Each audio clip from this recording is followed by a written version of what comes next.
Welcome in. It is Wild and Wacky edition of the Main Street Sports Today, presented here by the Tennessee Orthopedic Alliance of Columbia. I'm David Wilson. That is Calvin White, coming to you from our respective homes. I'm from a rainy Nashville, Tennessee, as the bottom has preferably dropped out of the sky right now here in Nashville, Tennessee. Calvin coming to us from Clarksville. Calvin was aboard with Wade Neely yesterday on a little throwback, Top 5 Tuesday. Calvin, how we doing? I'm good.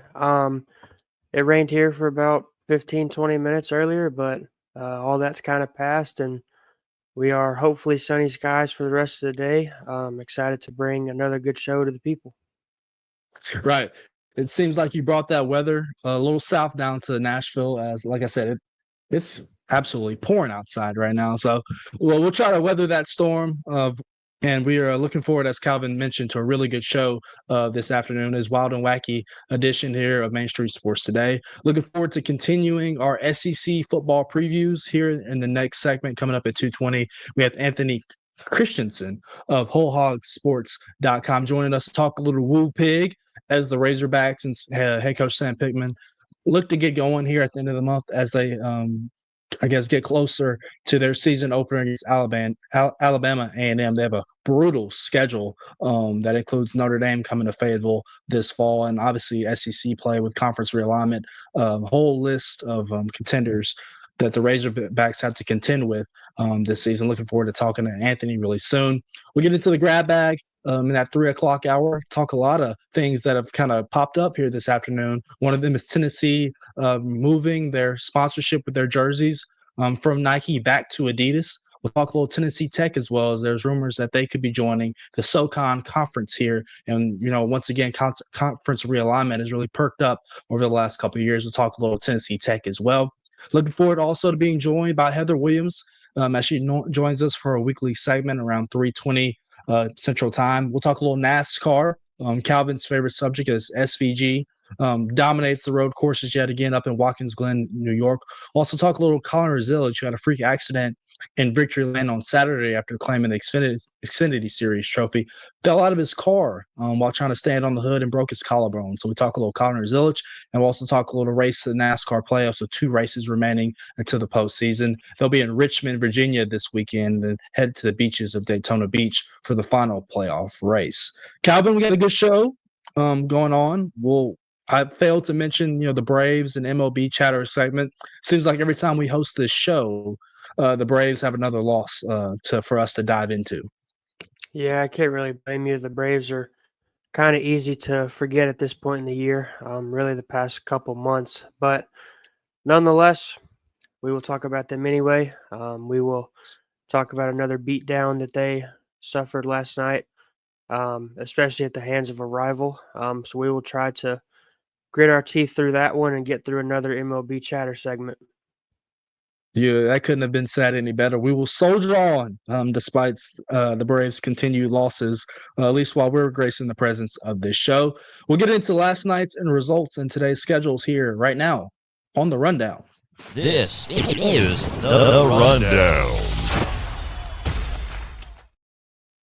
Some Major League Baseball last night. Calvin kind of mentioned it, the beatdown the Braves took up at Citi Field at the hands of their NL East rival, New York Mets. Mets win that one 13-5 over the Bravos. The Mets had 6 home runs last night and had to put a note up on the stadium board that they ran out of fireworks because there were being so many home runs being hit. Not a good result also for Wade's Astros last night as the Boston Red Sox evened that series down in Houston. Red Sox all over the Astros last night, 14-1, as Alex Bregman and Roman Anthony both hit home runs in that matchup. Last night, Nashville Sounds kicked off their road series up in Durham against the Bulls, and they were 5-4 victors over Tampa Bay's AAA affiliate. In the W, the Dallas Wings picked up an 81-80 win over the Indiana Fever, and the New York Liberty edged out the Los Angeles Sparks 105-97. On the docket for tonight, the Red Sox are at the Astros. First pitch for that game will be at 6:10 p.m. And then the Braves are at the Mets. You can catch that game on FS1. In the WNBA, the Chicago Sky are at the Connecticut Sun at 6 p.m. The Golden State Valkyries are at the Washington Mystics at 6:30. The Liberty are at the Aces at 8:30. You can find that game on ESPN. And finally, the Atlanta Dream are at the Seattle Storm at 9 p.m. on ESPN3. Ladies and gentlemen, those were your scores. That was your schedule, and that concludes today's rundown.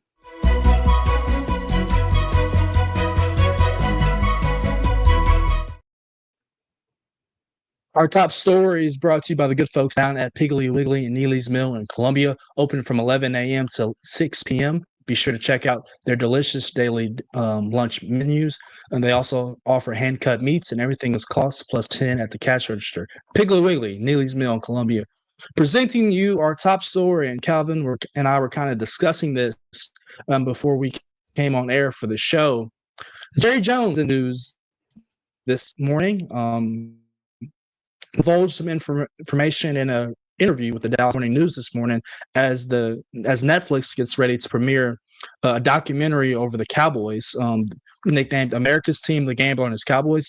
Jones made the revelation this morning that he has battled cancer since getting a diagnosis in June of 2010. He says he beat stage 4 cancer after battling the disease that is melanoma, stage 4. He said, I was saved by fabulous treatment and great doctors and a miracle drug called PD-1, Jones told the Daily Morning News. I went into trials for that, and it has been one of the great medicines. I now have no tumors. Jones underwent 4 surgeries over the last decade, including 2 on his lungs and 2 lymph node surgeries, he told the Morning News. It is unclear when he started the experimental trial. The treatment aimed at helping the human immune system fights cancer cells by blocking PD-1, thereby helping all the important T cells to better recognize and combat cancer cells. Calvin, we kind of talked about this, as I mentioned before the show. Jerry Jones was sick, something that he just divulged. Obviously, that's something that he kept private. Give me your thoughts on America's Team's owner here.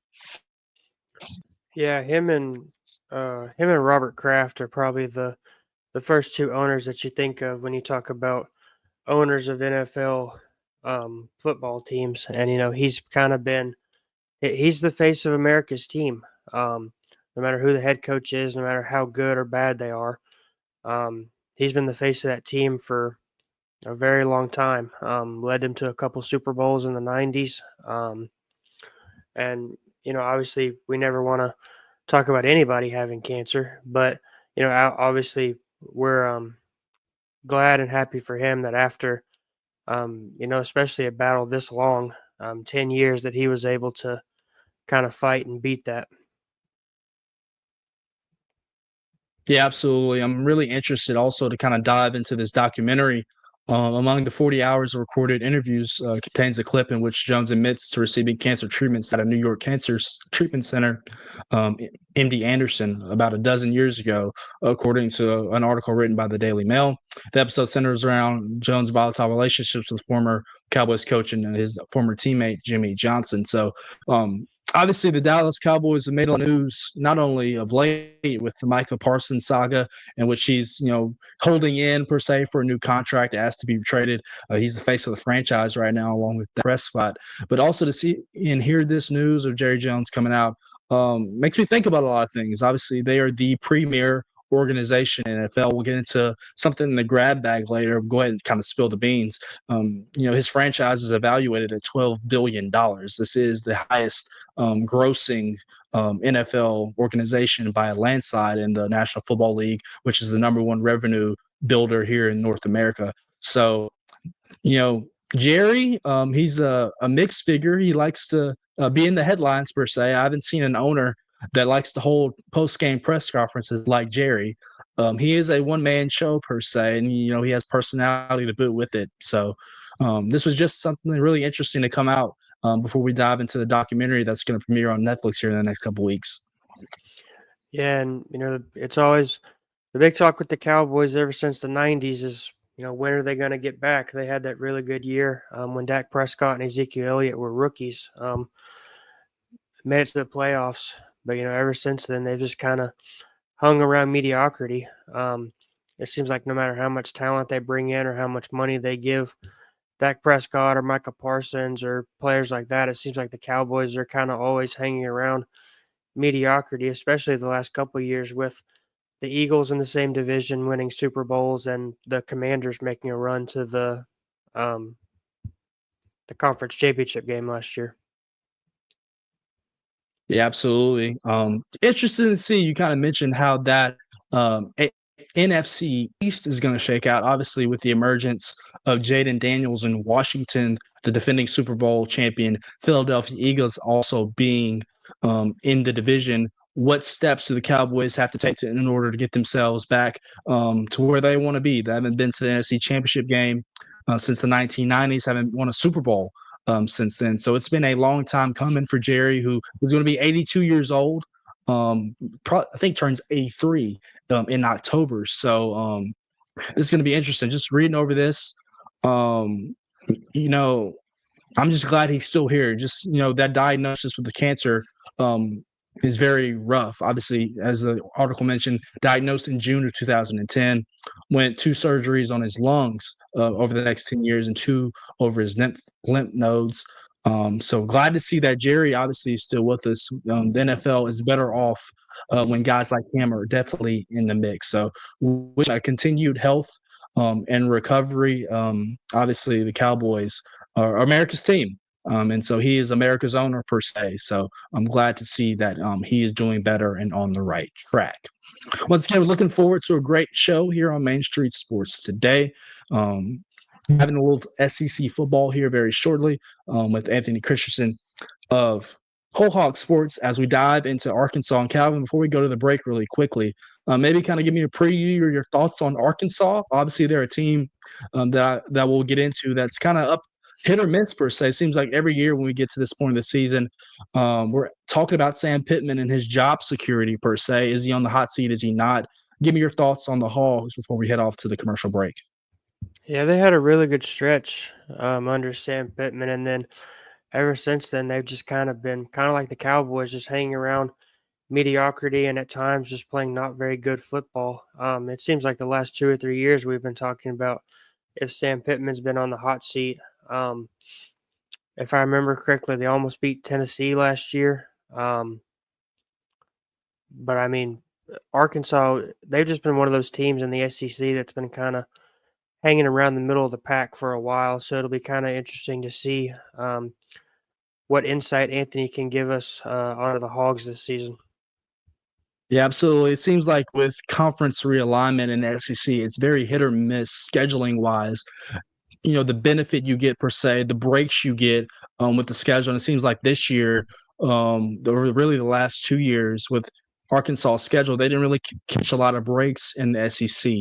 Now they do get to play Mississippi State, who was last year, but playing at Texas this year, as we're going to dive into with Anthony, playing at LSU, playing at Tennessee, hosting Notre Dame in non-conference play in Fayetteville, obviously a really tough challenge for Arkansas as it tries to get back to bowl eligibility. It won its bowl game last year in Memphis in the Liberty Bowl against Texas Tech. So they finished the season 7-6, which is a great sign for Sam Pittman, who was like kind of trying to hold on to his job per se at several points during the year last year. Obviously, the emergence of Taylon Green at quarterback and the return of Bobby Petrino at the offensive coordinator position was something that also helped as well. Arkansas had a top 10 offense last year in the country, averaging over 400 yards per game. So looking to dive into all those juicy nuggets here with Anthony here on the other side of this commercial break as we continue our SEC football previews here on Main Street Sports Today. We'll talk with Anthony Christensen of WholeHogsSports.com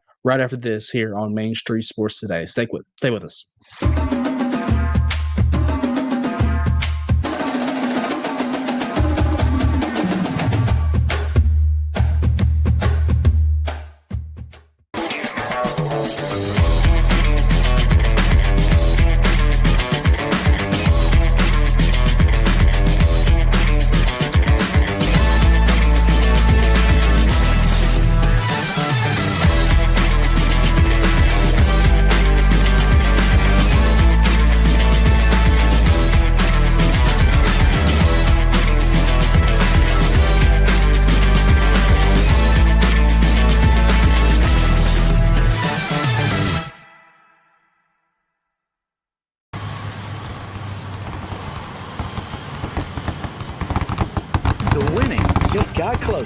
all-new Sportsbook, the latest gaming machines, live horse racing, and more. The Mint Gaming Hall, Kentucky Downs. Winning just got closer.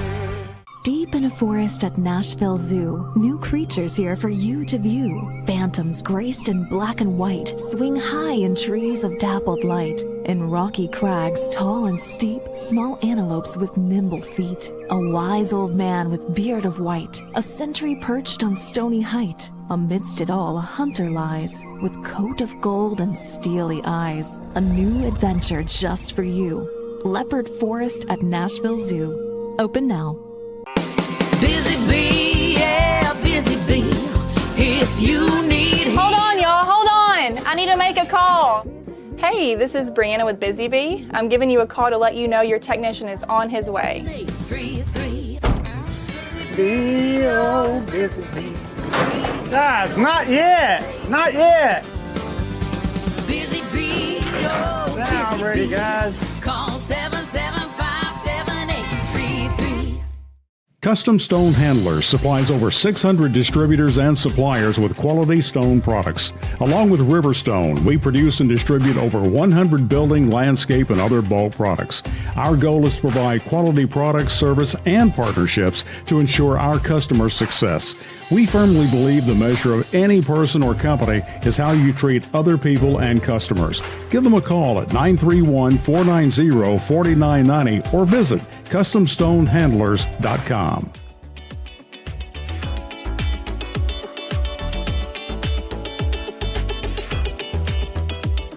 Welcome back in. It is a wild and wacky edition of Spain Street Sports Today, here presented by the Tennessee Orthopedic Alliance of Columbia. I'm David Wilson. That is Calvin White. Calvin and Wade started or continued our SEC football previews yesterday, talking a little Missouri football as we gear up towards the college football season kicking off here in just a couple weeks. We will continue that this afternoon, talking a little Arkansas Razorbacks football with Anthony KRISTENSEN of WholeHogSports.com. He's kind enough to join us here today on Main Street Sports Today. Anthony, first of all, how you doing? And I hope you have better weather than we have it here in Nashville. It is absolutely storming outside. It's not storming, but it's real hot. But I'm doing well. Thank you for having me on. Saw Callum did the show yesterday. Callum's a good friend of mine from school, so yeah, excited to follow in his footsteps, I guess. Absolutely. We're glad to have you. I guess jumping right into this, and my first question, it seems like when we get to this time of the year, Sam Pittman is also always a name per se that's on the hot seat that we kind of mentioned with SEC coaches going into the regular season. Last year, Arkansas finishes up 7-6 winners of the Liberty Bowl down in Memphis over Texas Tech. Did that kind of quiet some noise for him this offseason heading into this year based off the season that they had and the emergence really of Taylor Green at the quarterback position? Yeah, I think it, at least in terms of last season, I think it did. I think as soon as they got that sixth win, it kind of became a little bit of a foregone conclusion that he was going to stay in the job. At least that's just kind of the way that I felt about it, and I think that was just kind of the way that everybody. It just kind of seemed like that was just how things were going to play out coming into this season. You know, I don't think there's anybody who's going to sit there and say that he's not on the hot seat or try to argue that. So it's a big season for them, for Arkansas in general. Obviously, it's a big time schedule they have as well. So it's going to be a challenge for them, and it'll be interesting to watch. You know, does 6-6 earn him another year again? Because that would be, I think it would be 3 out of 4 years, if I'm not mistaken, that it would be 6-6 or close to that, or barely getting to a bowl game or missing a bowl game, as was the case 2 years ago before my time on the beat. But yeah, I'm not sure that 6-6 is the safety mark again this season. I think it maybe depends on, you know, who you beat, who you lose to, etc. But yeah, as for last season, I definitely felt as though that sixth win was kind of the moment that we all kind of figured that there was going to be some coaching stability in the head coaching chair at Arkansas last year. Anthony, you mentioned that this was before your time on the beat, so I don't know how well you'll be able to speak to this. But, you know, when Arkansas had that 9-4 year in 2021, they've kind of just been hanging around 500, 7-6, went 4-8 in 2023, like you said. Just what do you think's been the biggest reason that there's been this huge drop off ever since they had that really good year in 2021? and now they're just kind of, hanging around mediocrity, kind of hanging around the middle of the pack in the SEC.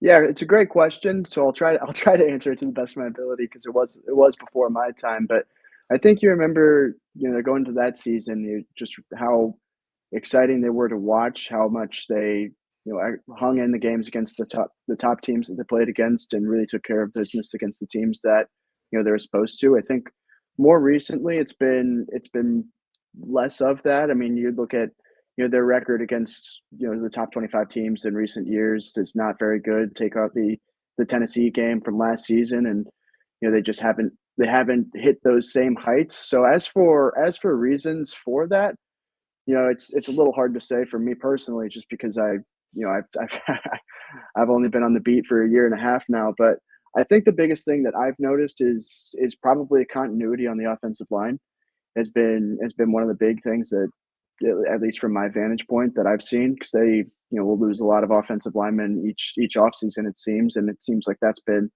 at least on the offensive side of the ball, the biggest question mark and everything along those lines of the past 2 years. It improved moderately, or not moderately.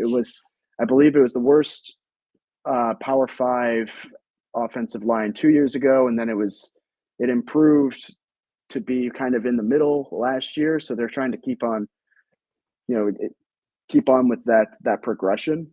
So I think that's probably one of the biggest reasons, is because the offensive line has kind of not been up to standard in recent years. But I think that's something that they put a lot of emphasis on this offseason, and it'll be interesting to see how that goes, and just kind of the continuity just in general, I think, has been a big problem for them.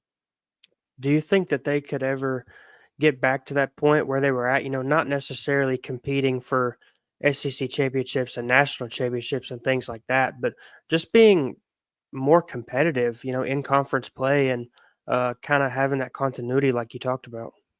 Yeah, I think it's certainly possible. I mean, I think especially in the current landscape of college sports, it's difficult to maintain a roster and kind of keep everybody happy and keep everybody in line. So it's a different world, and it's harder to do that for sure. And I'm not sure what the road to get there looks like exactly, but I think it's certainly possible. I mean, you think about how many close games they're in last year, for example. I mean, I don't remember the exact record off the top of my head, but close loss to Missouri, close loss to Texas A&M. They they're right there in a lot of these games. Close loss to Oklahoma State, which obviously at the time didn't look quite as bad on paper as it ended up being. But there's a path forward, and there's a path to do that. I'm not sure that I know it's not an easy path to get there for sure. Obviously, if it was easy, everybody would do it. But you look at the past that they have done it. They've done it, under this coaching staff. Obviously, like I said, it was a different world, not necessarily the same exact coaching staff, because that was before Bobby Petrino returned. But it's different world of college athletics. So I'm not sure that it maybe it's under a different staff, maybe it's not. But I think there's certainly a way to get back, and I think that it's certainly possible. That's a long-winded way of saying that. Yeah. But. Anthony, before I ask you a question about Bobby Petrino, someone you just mentioned, I have to ask about Taylor Green, obviously a guy that had a big year last year and kind of solidified that quarterback position for Arkansas. Passed for over 3,000 yards, 15 touchdowns, led them to some wins, as you kind of mentioned, against Tennessee. That really good moments for this Arkansas program. Kind of talk to me about him. Just his evolution this offseason, another year in Petrino's system, the comfortability, I guess, they have with each other, and what you're expecting from him this season. Yeah, I'm expecting big things. It'll be interesting because he doesn't have all of the same receiving targets as he did last year. I think the top 6 pass catchers from last year are all gone, if I'm remembering correctly. I mean, you look at a guy like Andrew Armstrong, who is the SEC's leading pass catcher. A guy like Isaac TeSlaa, who's he's turning heads in NFL preseason, and you look at even a guy like Luke Hasz, who struggled with injuries and everything, transferred to Ole Miss, and Jaquindon Jackson was a good option to have out of the backfield, even as a pass catcher. So you lose a lot of those guys. So it'll be interesting to see just how much he develops, with basically a whole different set of targets, right? So that'll be interesting. As for his offseason, like he he looks like he's put on some muscle. Like he looks good. I think his passing has been really accurate in the parts of fall camp that has been open to media. He's looked good. Maybe the counter to that is maybe the defense doesn't look good, which I thought, maybe not. But I think he looks like he's set for a big season. Last year he played through a lot of, especially after the Tennessee game when he went out with that injury. He played hurt for I think the rest of the season after that, so that limited his mobility. If he can stay healthy and keep that mobility, just because of how good of a runner he is, I think that would be a big time asset for them. And as for his second season in Bobby Petrino's system, I think everybody in college football talks about how big it is for a quarterback to have that second year in Bobby Petrino's system. So it'll be interesting to see just how much how much of a leap he takes, because he's had that full year of learning the playbook and getting acclimated to his surroundings and getting to know how the expectations of the coaching staff and everything along those lines. So I would certainly expect some big things out of Taylor Green this year. Right. Anthony Christensen here of Really quick, Go Alvin. ahead. Anthony Christensen here of WholeHawkSports.com joining us here on Main Street Sports today. Before I kick it back to Calvin really quick, he was really antsy right there to get a question in. Kind of want to build off that with Bobby Petrino. Obviously, last year, Arkansas had a top 10 offense in the country last year, over 450 yards per game, number 2 in the SEC. In his return in 2023, what does it seems like Bobby Petrino has done for this Arkansas offense to kind of take it really last year to the next step where, it has able to produce some points and go up and down the field against some really good defenses in the SEC? I think it added some explosiveness. I think you saw Arkansas really take off with some bigger plays last year. And I think one of the biggest, downsides of it was, the turnovers. I don't remember the exact stat, but in every game they lost except for maybe one. I think they also lost the turnover battle. So that's the big area or one of the big areas of improvement that the offense needs. But I think the biggest thing is the explosiveness. I mean, anytime Taylor Green dropped back, he could find Andrew Armstrong or Isaac Deslaw for a big play, or he could get on his wheels and run for himself. Like Taylor Green is the guy for the offense, at least for last year and this year. I think that's pretty evident.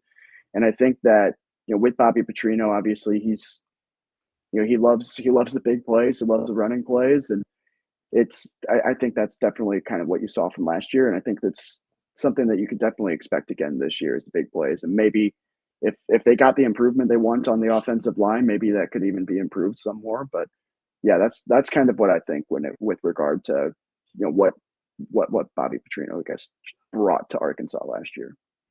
Anthony, kind of on the flip side of that, they had the second best offense in the conference, but they had the second worst defense. Gave up 25 points a game. I've read and seen some clips where Sam Pittman has talked about how he wants a bigger defense this year. Especially with as tough a schedule as they have this year.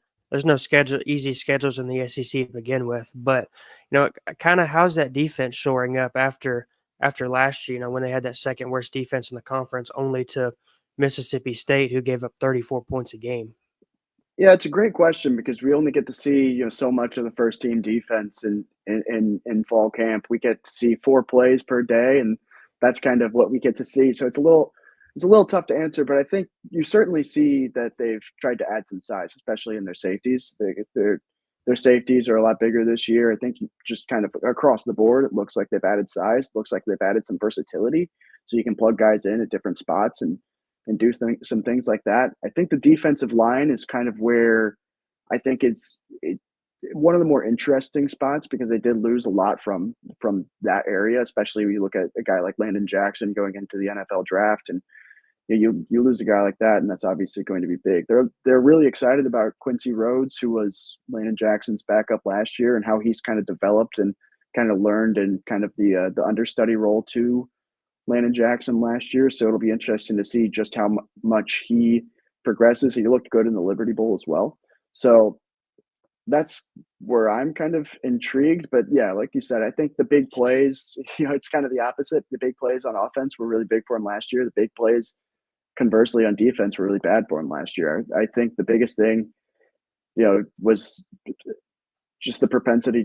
If I'm trying to figure out how to word this, so I apologize. But like they found guys who just had a lot of space in front of them, just especially in the running game. I think back to the Missouri game, I think it was a tie game at that point, pretty late in the game, and Brady Cook scrambles, and he's just got 7 miles in front of him of open space, and he runs into the end zone for the winning touchdown. So I think the big plays, especially running plays, is kind of where I see it. But if you ask other people on the beat, maybe they disagree, but I think that's the big thing that I saw from the defense. And then to plug those gaps this year, they added a lot of size. They tried to add some versatility as well. So it'll be interesting to see just how well that works. And then we had the press conference on Saturday after a closed door scrimmage, which we didn't get to watch the scrimmage, but with the stats that we received afterward, it did seem like there was a lot of big plays that happened for the offense in that scrimmage. So we don't know if that was against the second team defense or if it was against the first team defense. So it's a little bit tough to say at the moment, but yeah, that's the biggest area of concern I would say is for me. If I'm saying there's a defensive concern, it would be that. Anthony, you kind of mentioned the roster turnover on the offensive side of the football with names going on to the NFL. Who are some guys really in camp that have kind of emerged to you guys as guys that could potentially find a role and carve out a spot around Taylor Green offensively to help Arkansas continue, its trend upward offensively under Bobby Petrino? Yeah, I think the first thing you want to look at is that offensive line. I mean, the left side with Corey Robinson and Fernando Carmona is kind of set. Looks like Caden Kittler is going to be the starting center. And then the right side is kind of where the question marks have kind of come up. Who's going to start at right tackle, right guard?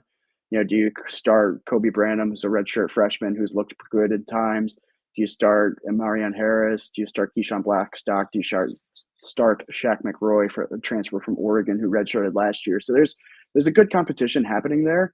And they've rotated guys in and out with the first team and the segments that we've been able to watch. So it's a little hard to say who you really think has the upper hand in those areas. So that's the biggest place that I'm watching, is trying to figure out who's going to be starting on that right side of the offensive line. But then receiving options, I think that Arkansas's receiving game is going to be more balanced than it was last year. Last year, it kind of felt like it was Andrew Armstrong or bust. So it'll be interesting to see how, I guess, more balanced that is. They brought in the 2 receivers that have stuck out the most to me in fall camp and the segments that we've been able to watch are Omega Blake from Charlotte and Braylon Sharp from Fresno State. Braylon Sharp, he started his career at Houston, played for Bobby Petrino at Missouri State for a time before going to Fresno State. So he's familiar with the offense. He's familiar with all of that. So that gives him a bit of an upper hand in any sort of receiving battles that kind of come to be. So in the receiving game, those are 2, I guess, the guys who are, I guess, new on the scene to watch out for. And then Mike Washington at running back, I've been really impressed with, and he had a really big scrimmage as well. So that's kind of where that stands. I think that's kind of what, on the offensive side of the ball, I think that's where all that is. Yeah. Anthony, what are some of the expectations kind of among you guys and the fans this year? Arkansas, like I said earlier, Arkansas had that really good year a couple years ago, and they've just kind of been hanging around 500 ever since. But and we always talk about if Sam Pittman's on the hot seat or not. But what's kind of the baseline expectations for Arkansas going into this year?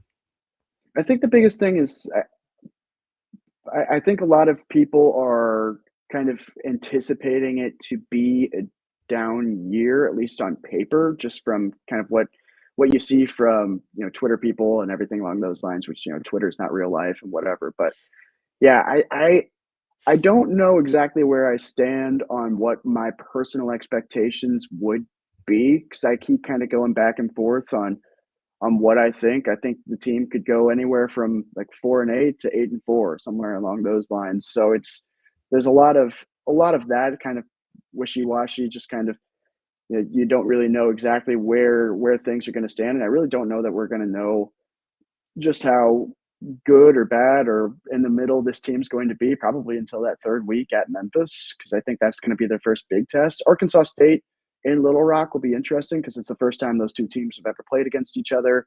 The people in Arkansas State have wanted the game to happen for a long time. Arkansas has just kind of been like a shoe. So it's kind of been an interesting kind of dynamic to watch. So Arkansas State's going to be up for that game. How good of a game does that end up being? Arkansas State has a lot of returning production on the offensive side of the ball, and how well does Arkansas's defense perform against a team that has that built-in chemistry and cohesion? It'll be interesting to see. But yeah, as for expectations, I think a lot of people, are looking at it from a pessimistic point of view. There's a few people I see with an optimistic point of view. So maybe it's somewhere in the middle. Maybe we're looking at another 6-6 season again. But yeah, it's a little hard to gauge just as things stand. And I think I would be better suited to give like a 100% confident answer going into or after that week 3 game against Memphis. Yeah, and it Sorry seems if I like didn't answer Anthony, the question. no, you're fine. It seems like the SEC media kind of echoes kind of those same sentiments of, you don't know what to expect, or don't know what you're going to see from the Arkansas team this year. They were picked to finish third to last in the SEC media poll in front of Kentucky and Mississippi State. Before we let you go, Anthony, we have to ask about this behemoth of a schedule that Arkansas is going to play this year. You kind of dove into a little bit. Really quickly, obviously, in Fayetteville, they're going to host Notre Dame in a non-conference matchup on ABC. In SEC play, they're going to play at Ole Miss, at Tennessee, at LSU, at Texas. They're going to host A&M, Auburn, and Missouri. And also, you mentioned that road contest in Memphis at Memphis. Kind of walk me through that schedule. That's a lot. It seems like all the SEC schedules are obviously loaded. I looked at Vanderbilt's just earlier today by chance, and obviously that's a juggernaut as well. So when you look at Arkansas' schedule, what are some matchups maybe early in the year? It seems like that Notre Dame game during the day in Fayetteville is going to be something to keep an eye on maybe a barometer for what this Arkansas team is going to be. Yeah, I think that Notre Dame game is definitely big. Obviously, anytime you get to host a team that made it to the national championship game just the season prior, it's obviously going to be big. A lot of people are excited about it, and that'll be a very good litmus test to see where the team is, especially going into full SEC play. If I'm not mistaken, the Ole Miss game is right before that, so that'll be a big test for them. And personally, it'll be fun because my late great uncle played football at Notre Dame in the '80s, so that'll be just kind of a fun little family affair for myself. But no, it'll be a fun schedule to watch for sure, just because you get to see all these really great football teams. So it'll be a ton of fun, but it'll be, yeah, it's a challenge. And like you said, there's no easy schedule in the SEC, but at the same time, this one seems particularly loaded, and it'll be fun. I'm excited about it, and I'm sure. I mean, if you're a coach or a player and you're not excited to be playing against the schedule they've got, then what are you doing, right? Like, I know I remember my time as an athlete. I was always excited to play against the best. So yeah, it'll be exciting. I think from my vantage point, I'm excited to cover those games, and I'm sure from a fan standpoint, you're excited to watch a lot of great teams and see how your team stacks up. And if they stack up well, see your team win some games, and if not, then at least you get to watch some really great teams along the way. So yeah, we'll see, but I'm looking forward to it for sure. You mentioned that. You mentioned that everybody kind of has this pessimistic point of view toward Arkansas going into the year. Like David said, picked to finish third to last in the SEC. But do you think there are any games on their schedule where they could potentially go in there and steal a win? Yeah, I think that's why the games are played, right? So if you look at that Ole Miss game, Ole Miss obviously lost a lot of production, and there's going to be some excitement for players and coaches alike from Arkansas to try to get some revenge for what happened in Fayetteville last year. That game did not go to plan for them at all. So maybe you can go down to Oxford, steal a win. If you can beat Notre Dame in Fayetteville, that would be huge. Maybe you finally get the elusive win over Missouri that is just seemingly impossible to get for one reason or another. So there's a lot of you can look at it as a challenging challenging schedule, but you can also look at it as an opportunistic schedule, I think. So you've got plenty of opportunities to show that you belong on the same level as a lot of these teams, and you have the chance to go out and prove it. So I'm not gonna go in and say I'm gonna predict they beat Notre Dame or anything like that, because I don't want to look dumb or anything, but But it's a schedule full of opportunities. So I think that's if I were on a coaching staff, I think that's what I would be telling the guys. Like, hey, you have an opportunity to go out and show that this team belongs on the highest level of the game, and also on an individual level. I mean, if you're a player and you put up great games against Notre Dame or Texas or LSU or whoever, I mean, that's going to boost your professional stock and everything like that. So the way I view it is that it's a schedule full of opportunities, and they can certainly go out and surprise the team. I don't think anybody was thinking they were going to beat Tennessee last year. So I mean, it's a team that's capable of beating a team like that, or beating a playoff contending team. So why not, I guess. Yeah. I would say it feels like a missed opportunity that game between Notre Dame and Arkansas is not at night. That atmosphere will be so electric, for sure. That Tennessee game was absolutely phenomenal. Yeah, I remember I was covering one of the summer events down in Little Rock. John Calipari was there. Kelsey Music, the women's basketball coach, was there, and the athletics director, Hunter Yurachek, was there, and he was like, please put this game at night, and then they didn't listen. So that is a little unfortunate. I guess they wanted the game on ABC or whatever, so they put it at noon so they could give it a bigger audience. But I mean, who doesn't want that game at night? Come on, that'd have been a lot of fun. But absolutely, hey. Absolutely. Anthony Christensen here of WholeHogSports.com, kind enough to join us here on Main Street Sports today as we continue our SEC previews. Anthony, thank you for taking the time. Absolutely, thanks for having me. All right, that is Anthony Christensen of HogSports.com, kind enough to join us here on a wild and wacky edition of Main Street Sports today. Calvin, it's that time of the show where we have to grieve and lament as we turn to our Braves segment and get to some MLB chatter. That'll be right after this here on Main Street Sports today. Stick with us.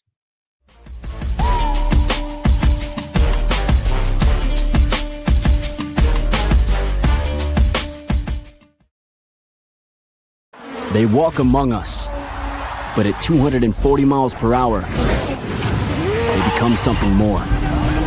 They're thrill seekers, risk takers, and maybe just a little bit unhinged.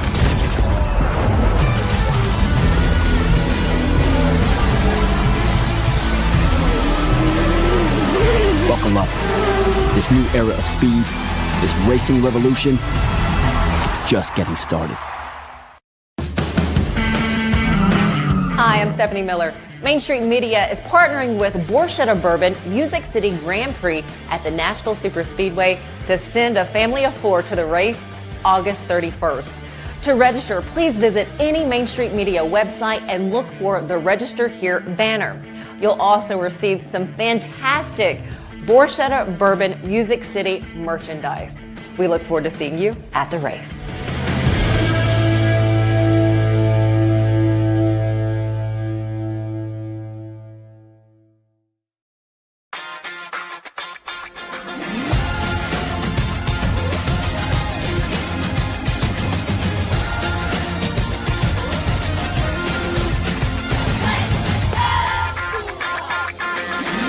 Zion Christian Academy at zioneagles.org or 931-388-7531. You can schedule your appointment to visit their beautiful campus. Again, zioneagles.org or 931-7531 to schedule your visit today.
This day in Braves history, August 13th, 2018, Braves outfielder Ronald Acuna Jr. homered in both games of a doubleheader against the Marlins.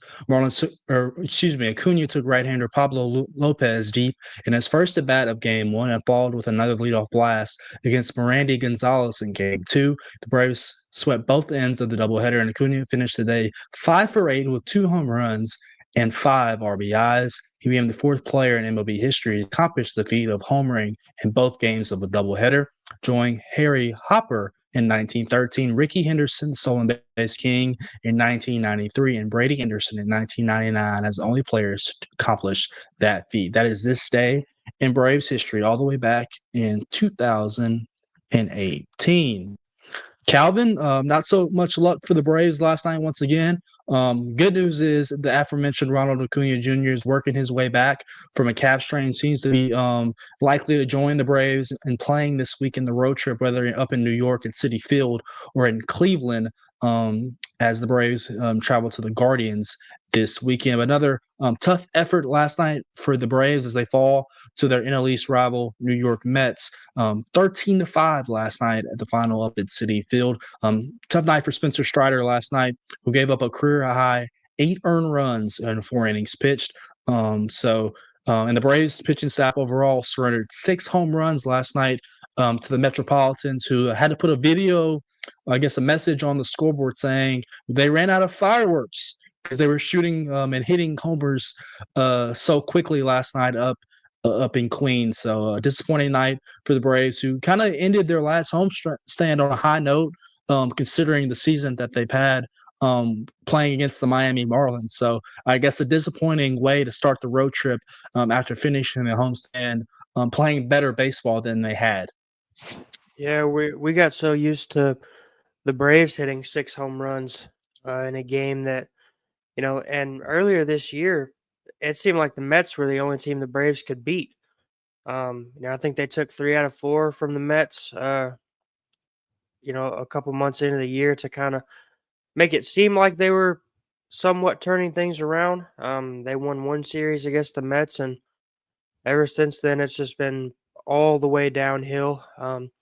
It seems like the only team the Braves can beat right now is the Marlins, and right now I'm not sure most fans have any faith in the Braves to do that more than 2 or 3 times in a season. But the Mets have been slipping compared to what they were doing earlier in the year, kind of fell back behind the Phillies a little bit. But, no matter where those 2 teams are in the division race, it always hurts when the Braves lose to the Mets, especially like that last night. Yeah, I'll say this. It seems like there were some good and positive signs coming out of last weekend's series at Truist Park in Atlanta. The Braves offense being able to replicate some performances and score some runs. Scored 5 runs last night against the Mets pitching staff, but obviously when you give up 13, that is not a recipe for success. So maybe stacking some good offensive performances for the Braves is something that they can continue to do. Obviously, they're missing Ronald Acuna Jr., who once again is expected to be returned to that lineup here shortly. Obviously, Austin Riley went on the injured list after hurting his abdomen in the Speedway Classic up in Bristol a couple Sundays ago. On the opposite end last night was a big win for the Mets, per se, who are obviously in a pennant race with trying to catch the Philadelphia Phillies atop the NL East standings. The Mets snapped a 7-game losing streak, and more importantly, Pete Alonso. I'm not going to pretend like I'm a fan. I'm a Braves fan. I was also a Vandy fan, and he is a member of the former Florida Gators. Made history last night with the New York Mets. Hit 2 home runs and became their all-time leading home run hitter, breaking the record previously held by Darryl Strawberry. Trying to get you some notes here. That was his 253rd career home run as a Met, and that mark had held since 1988. He said you don't really think the realm of possibility to accomplish, to be a franchise home run leader. Alonso said you just want to make it to the big leagues and give it your best. And the dream is really kind of this opaque and unknown thing. You just want to get there and compete, play for World Series, and play winning baseball. I mean, it's a wild dream, to be honest, and it's really special. So Alonso hit 2 home runs last night against the Bravos. Game 2 of that series will take tonight. As Calvin mentioned earlier on Fox Sports 1, that is a 6:10 Central Time first pitch. Cookie Carrasco taking the hill for the Braves. He's 2-2 with a 6.18 ERA. Yikes. He'll be opposed by left-hander David Peterson, who's 7-5 with a 2.98 ERA. Wade's Astros did not fare well last night either. They got manhandled by the Boston Red Sox last night, who continued to play really good baseball despite trading Rafael Devers, franchise cornerstone, earlier this year. Red Sox all over the Astros last night, 14-1. Boston now 11 games above 500. Sox pounded out 13 hits last night, including home runs from Alex Bregman and newly $100 million man Roman Anthony. Also prized trade deadline acquisition from the Los Angeles Dodgers. Dustin May pitched really well last night for the Sox. 6 innings pitched, no earned runs, 8 Ks. Rubber match this evening, 6:10 p.m. Walker Buehler, the former Vandy standout, 7-6 with a 5.4 ERA, opposing Hunter Brown, who's 9-5 with a 2.51 ERA. But Calvin, it seems like the Red Sox, a lot of people thought they were punting on the season. When you trade a guy like Rafael Devers, who's one of the best hitters in the league, but it seems like they really kind of dove into this young core with Roman Anthony, with Jarren Duran, and the veterans that are Garrett Crochet and Alex Bregman. It seems like they're playing really good baseball so far. Yeah, they had a really kind of rocky start to the year, and then they had all of the drama around the Rafael Devers situation. They finally ended up trading him. And it seems like they've just kind of turned it around ever since. Roman Anthony's had a really good year. Signed that $100 million contract, like you said. Alex Bregman's been playing really well. Jarren Duran's had a really good last couple of years.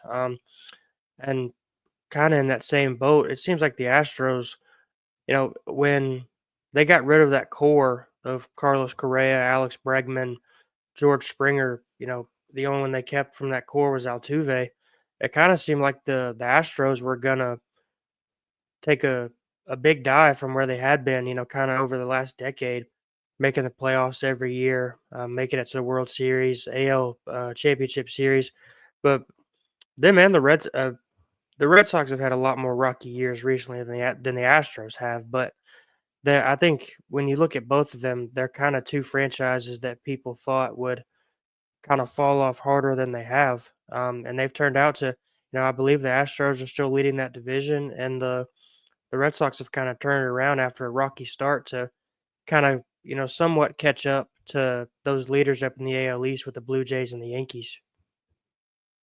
Well, the hottest team in baseball, Calvin, and you could say best team in baseball, is the parent club of the Nashville Sounds, the Milwaukee Brewers. They extended their winning streak last night to 11 consecutive games as they took a bite out of, I guess, potential future, whatever vernacular you want to use, NL Cy Young award winner. I'm just going to put that in stone. I feel like they've already handed him the award. Paul Skeens. The Brewers routed the NL Central rival Pirates last night 14-0. Former Sound South Frelick hit a leadoff home run against Skeen, who had not given up a first inning run in 24 consecutive starts. That was the second longest streak to begin a season in Major League history. The Brewers' 11-game winning streak is their second of the season and the second longest in franchise history. They're the third team since World War II, according to ESPN, with multiple win streaks of at least 11 games, joining the 1954 Cleveland team and the Toronto Blue Jays in 2015. And the Brewers are the first National League team to accomplish the feat since the 1935 Chicago Cubs. This is a team, the way they built, I see them pretty much, their organizational philosophy when I watch the Sounds pretty much 3 times a week on covering a homestand. But they're not a team that's known for hitting the long ball, Calvin, but they have done such that with Isaac Collins hitting a walk-off homer against Edwin Diaz last Sunday, Andrew Vaughn making some noise, and obviously Sal Frelick last night. The Brew Crew leaning into the long ball, Calvin. Yeah, it seems like every time we get to this MLB chatter segment, we're talking something positive about the Brewers. They've been, one of the best teams in the sport ever since the start of the year. And over the last couple of weeks, we've kind of flip-flopped between, it seems like 4 or 5 different teams in terms of who has the best record in baseball. It was the Cubs there for a little bit, and then I think the Tigers took it away from the Cubs, and then the Brewers took it away from them, and the Brewers have kind of held on to it for a while. When they beat the the Braves a week or two ago in game one of their series. I believe they had the best record then. So the Brewers have kind of held on to that thing for a couple weeks now. And, despite their somewhat forgettable postseason success over the last couple of years, it seems like they're always at the top of that division, but they can never do anything in the playoffs. But it seems like this year can definitely be the year for the Brewers to do something. Yeah, them. They have them and another team I'm keeping an eye on, Calvin, Seattle Mariners, who are tied atop the NL or the AL, West standings with the aforementioned Houston Astros. And continuing with that Astros theme, as we dive into some news and notes here across MLB, two relief pitchers that are going on the injured list for contenders. One of them is Astros All-Star closer Josh Hader, who was placed on the 15-day injured list Tuesday with a strained left shoulder. Manager Joe Espada said in post-game interview, it's a gut punch.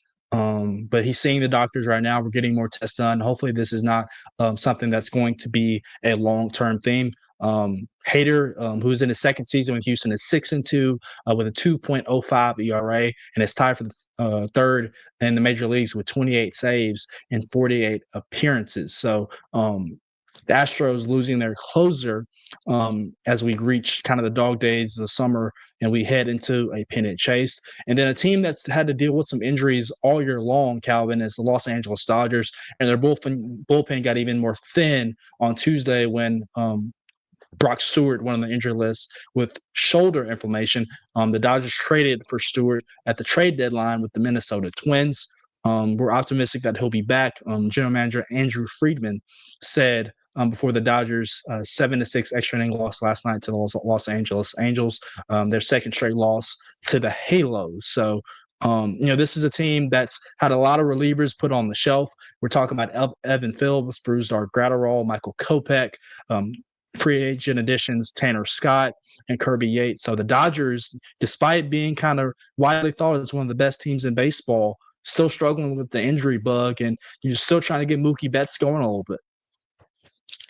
Yeah, when they kind of racked up that huge payroll over the last couple of years, giving Shohei Ohtani that big contract, signing Yoshinobu Yamamoto, that everybody kind of thought they broke baseball. And, they were kind of set up to be the World Series favorite on paper for the next probably 4 or 5 years until some of those guys kind of get out of their primes. But, the injury bug has kind of brought the Dodgers back down to earth a little bit. Currently tied with the Padres at the top of the National League West. Both of them lead the San Francisco Giants by 9 games. So it seems like that division's at least going to come down to the Dodgers and the Padres. So it'll be interesting to keep an eye on the Dodgers the rest of the year to kind of see how those guys recover from the injury bug and see if they can make another run in the playoffs, hopefully get back to the World Series. One last note here in Major League Baseball, Calvin, before we head off to the commercial break. MLB has dropped its plans to start the World Series a little earlier this season. They kind of mentioned in the NLCS and ALCS championship series that both series ended early, that they potentially start the World Series early as well. They're not. They're going to hold off. The World Series will be slated to begin on October 24th as originally planned. The ALDS will start October's 4th and 5th, followed by a travel day. And the NLDS will start on October 4th with also games on October 5th as well. And the AL Championship Series will start on October 12th, and the NL Series following on October 13th. So some postseason plans for us to kind of take into note, although the Braves will not be there. But I will watch as a baseball fan.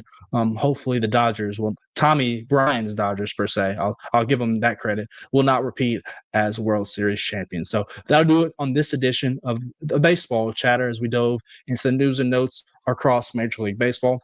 On the other side of this break, we'll dive into the grab bag with some news and notes locally here in the state of Tennessee. We'll talk a little jersey combinations and manufacturer trains with Tennessee and a conference change for the Tennessee Tech Golden Eagles right after this here on Main Street Sports Today. Stay with us.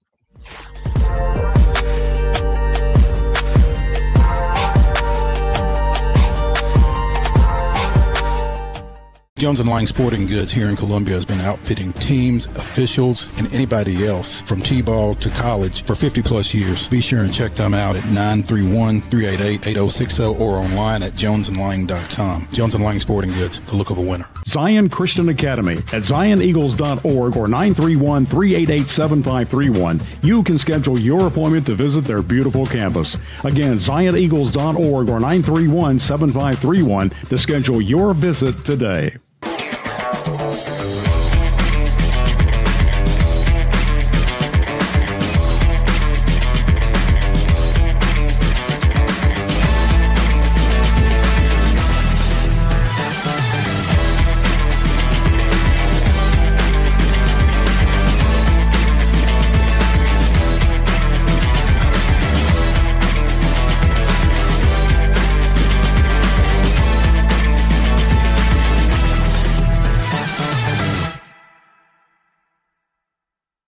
Custom Stone Handlers supplies over 600 distributors and suppliers with quality stone products. Along with Riverstone, we produce and distribute over 100 building, landscape, and other bulk products.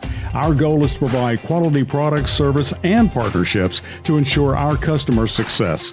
We firmly believe the measure of any person or company is how you treat other people and customers. Give them a call at 931-490-4990 or visit CustomStoneHandlers.com.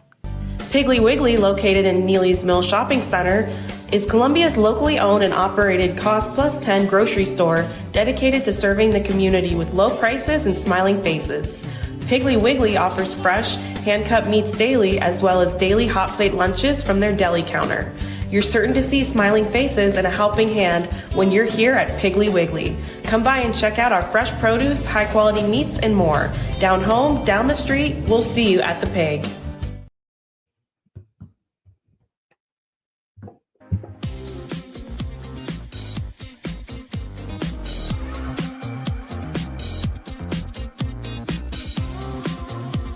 Welcome back in. It is a wild and wacky edition of Main Street Sports Today, presented by the Tennessee Orthopedic Alliance of Columbia. I'm David Wilson.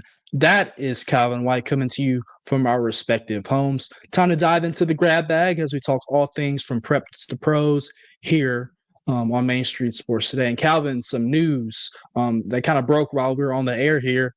It's big here, not only in the state of Tennessee, but in the mid-state as well, with Tennessee Tech moving from the Ohio Valley Conference. We talked, a couple weeks ago, previewing the Ohio Valley Conference football season, how Tennessee Tech is going to be a contender with this football program that's been ranked in the top 25 here of late.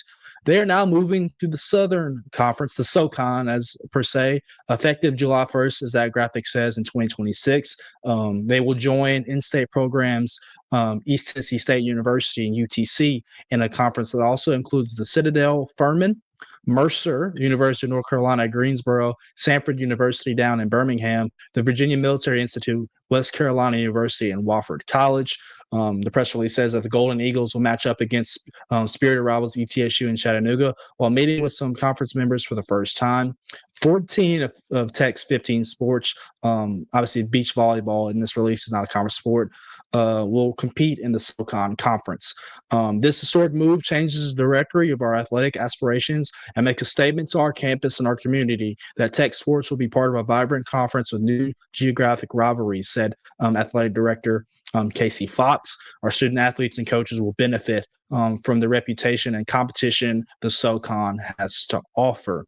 The SoCon, the original Super Conference, is one of the most prestigious athletic conferences in the country and is the fifth oldest NCAA athletic conference in the nation. It says in the release as well.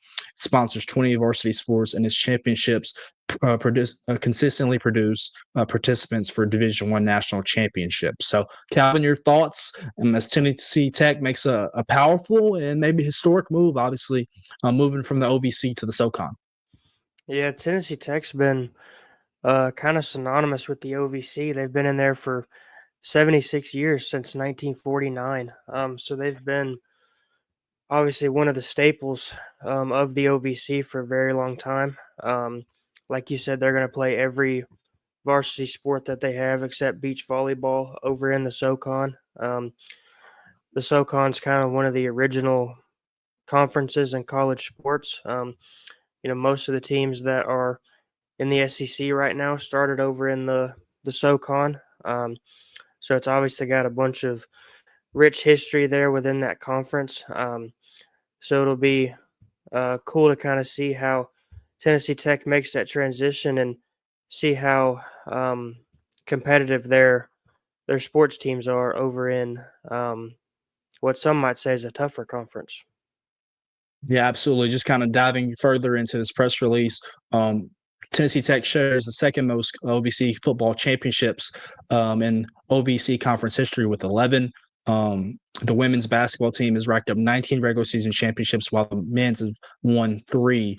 Men's rifle team, won 3 national championships. So Tech will continue as a full-fledged member of the OVC this year through 2025 and 2026, and it will dive into realignment with the Southern Conference in July 1st in 2026.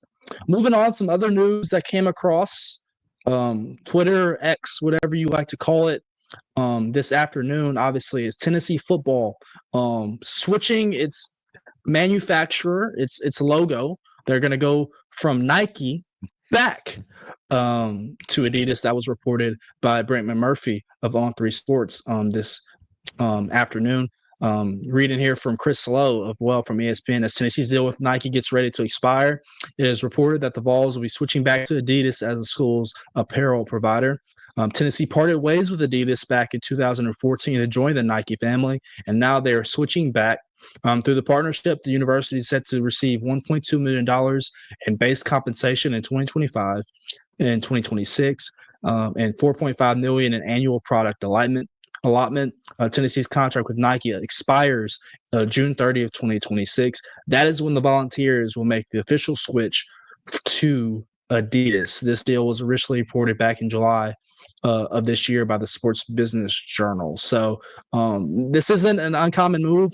Texas A&M made this exact same move in 2022 when they struck a deal with Adidas for 5 years and $47 million. So a lot of coin for Tennessee as they go from Nike back to Adidas. Yeah, just like everything, or just about everything in college sports these days, it kind of boils down to money. That's all this is. If Adidas is willing to hand out a lot more coin, like you said, than Nike, then I don't see a reason Tennessee or any college athletic department wouldn't take that. Obviously there's a lot of fans that have been upset at this move. They've been upset at it ever since it was a rumor, and it was kind of just floating around that Tennessee might be making this move. But now that it's official, it kind of seems that every Tennessee fan's worst nightmares kind of come to life. I don't know what the big deal is about wearing 3 stripes instead of a swoosh, but if your school's going to have a lot more money to wear it, then that money can go toward other things that are going to hopefully improve the product on the field and in other sports. Well, in my mind, it's a great move for Adidas, right? Tennessee is one of the brands in college athletics. Obviously, we've seen what their football team has done in the past. We've seen what their women's basketball program has done as well, accomplished under the late, great Pat Summitt, what their basketball program has started to become under Rick Barnes, and obviously what their baseball team has done as well under Tony Vitello. So Tennessee, it seems like they're a school, university, not only in the SEC, the premier conference in college sports, but it's a premier university that has programs and athletic programs that are competing for national championships and SEC championships to boot. So it seems like a great move for Adidas. Great move for Tennessee as it gets some money out of this as well. Moving on further into the grab bag, we'll go to the NFL as training camp in the second week of preseason and upon us. And a guy who had a breakout season last year for Bills Mafia and a valuable weapon of quarterback Josh Allen has finally gotten paid in the extension that he wanted. Buffalo Bills running back James Cook has agreed to a 4-year, $48 million extension with the franchise that includes $30 million guaranteed, according to ESPN's Adam Schefter. Obviously, this is a guy that is pivotal on Buffalo offense, along with Josh Allen, as I mentioned. He led the Bills last year with 1,009 rushing yards and 16 touchdowns He matched Derrick Henry as the league leader and Jahmyr Gibbs as well for most touchdowns from that position. So he's also a guy, Calvin, that can catch the ball out of the backfield, 32 catches for 258 yards and 2 scores. So, we saw Kyron Williams, former Notre Dame graduate, get paid this offseason with the Los Angeles Rams on a 3-year, $33 million deal with 23 guaranteed. And so James Cook once again helped reset that running back market and gets paid here for Bills Mafia. Yeah, he was a really big part of that offense last year, and tried to help lead the Bills back to that AFC Championship game, but it seems like no matter what round in the playoffs they meet the Chiefs, they can just never get past the Chiefs. Lost to the Chiefs again in the divisional round last year after Josh Allen had that MVP year. James Cook's it looks like he's going to be in Buffalo for a long time. It feels like the Bills' window is still open to kind of make that run, get back to the Super Bowl, and hopefully win one after that rough stretch in the 90s, losing 4 straight. So it looks like the Bills are trying to keep their young core together as long as they can. We're going to stick on the topic of money here for the next couple editions and pieces of the into college football, where Kansas received a big historic donation of $300 million from a donor. That donor is David Booth. It is the largest donation in school history, obviously one of the largest gifts in college sports history, according to ESPN.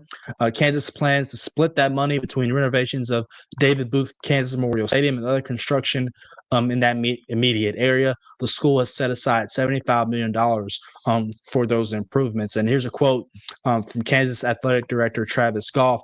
I'd say it's transformational and a game changer, he told ESPN. This gift makes an immediate impact on our top priority in a profound way. It also provides us with an incredible revenue stream that gives us a chance to really invest in unique ways in the future of Kansas athletics. Kansas is already in the process of updating its football stadium and has contributed $450 million to its efforts thus far. The stadium's southwest, west, and north sides are expected to be finished with renovations before the team opens this season here at the end of August. So, it's kind of an arms race, a money race here in college football for Kansas, and they're getting off on the right start with this money.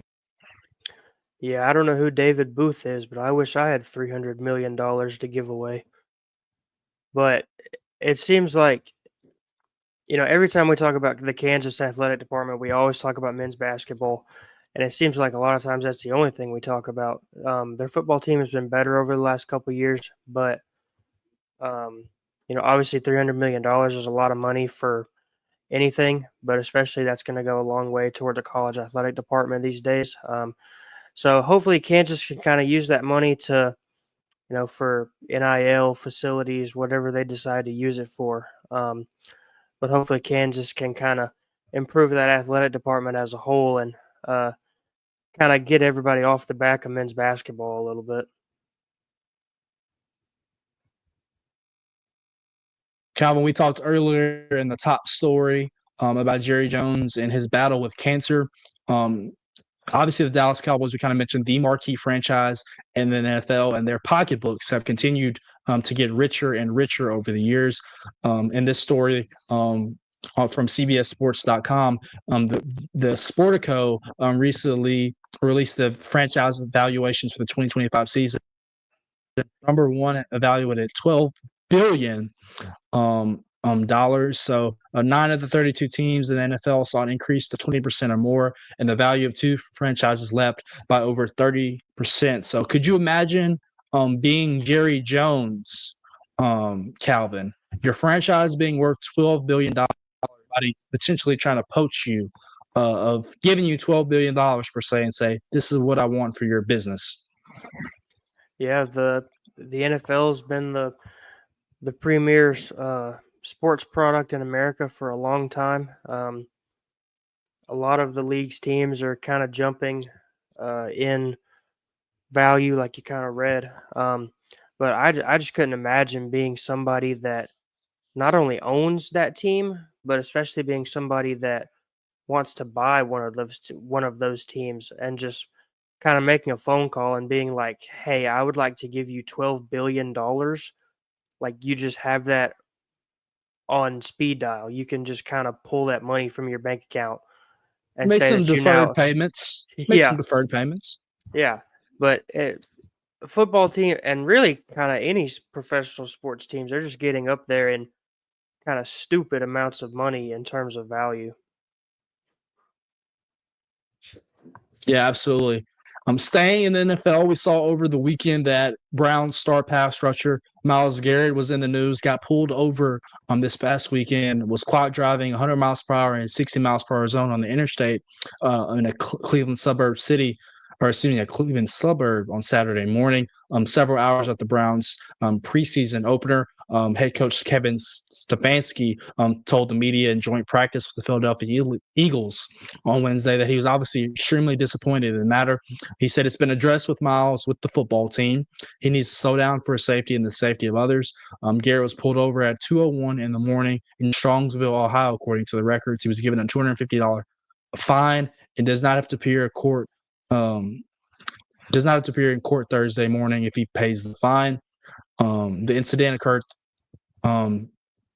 This has kind of been a theme for Garrett per se. I'm just kind of reading this article from ESPN. Not being able to slow down speeding on the road, obviously a danger not only to himself, the Cleveland Browns, but society as a whole. So that's some news right there on Myles Garrett as he looks to kind of stay out of the proverbial trouble as a speed pass rusher per se, not a speed driver.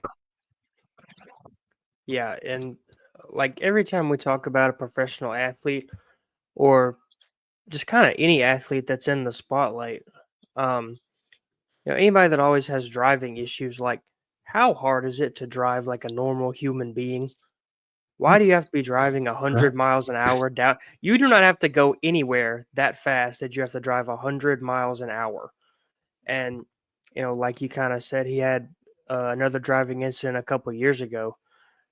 It's not hard. Just drive like a normal human being, and we can all avoid this. Absolutely. On the show last week on Thursday, our top story with Mo and I was talking about Venus Williams.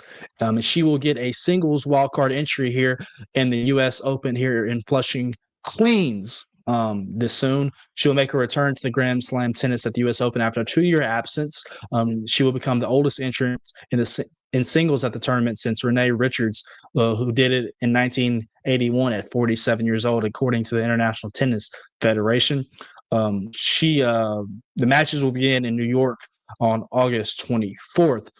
Venus has won 7 singles championships, including the aforementioned U.S. Open in 2000 and 2001, along with 14 women's championships in doubles, all with her younger sister Serena, plus 2 in mixed doubles as well.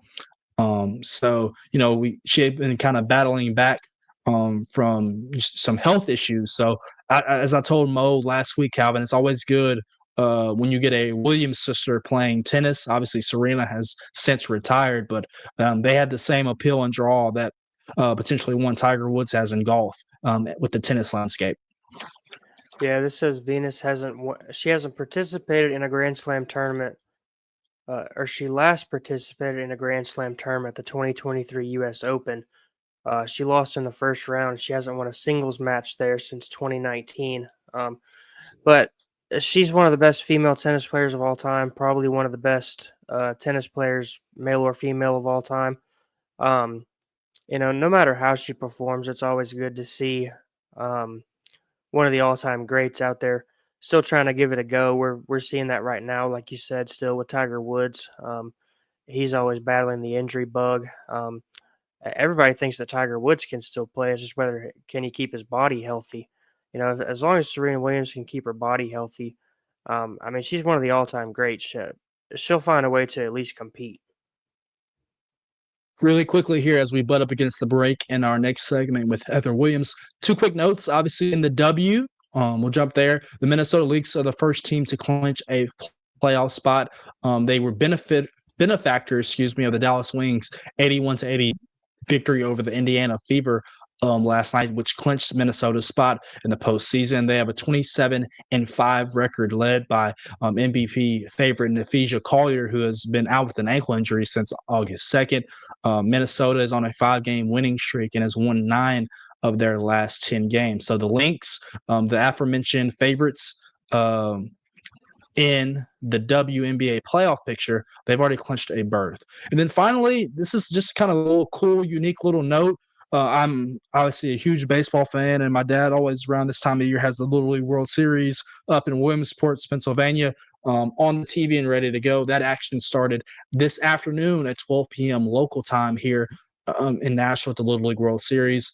Venezuela with a 5-0 win over Puerto Rico to advance to the second round of that tournament. And right now on ESPN at the top of the fourth inning, Las Vegas, Nevada, defeating Clarendon Hills of Illinois in the West versus Midwest matchup right there, 5-0. You can find that on ESPN. The next international game comes on at 4 o'clock here in Nashville between Panama and Australia. And the nightcap on ESPN at 6 o'clock is Fairfield, Connecticut, taking on Richmond, Texas.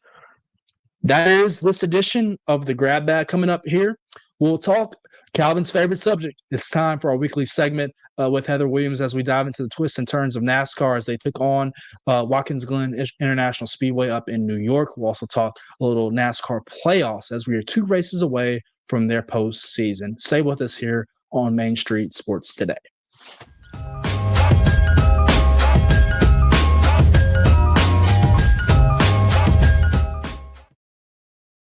Deep in a forest at Nashville Zoo, new creatures here for you to view. Bantams graced in black and white swing high in trees of dappled light. In rocky crags, tall and steep, small antelopes with nimble feet. A wise old man with beard of white, a sentry perched on stony height. Amidst it all, a hunter lies, with coat of gold and steely eyes. A new adventure just for you. Leopard Forest at Nashville Zoo. Open now. They walk among us, but at 240 miles per hour, they become something more. They're thrill seekers, risk takers, and maybe just a little bit unhinged.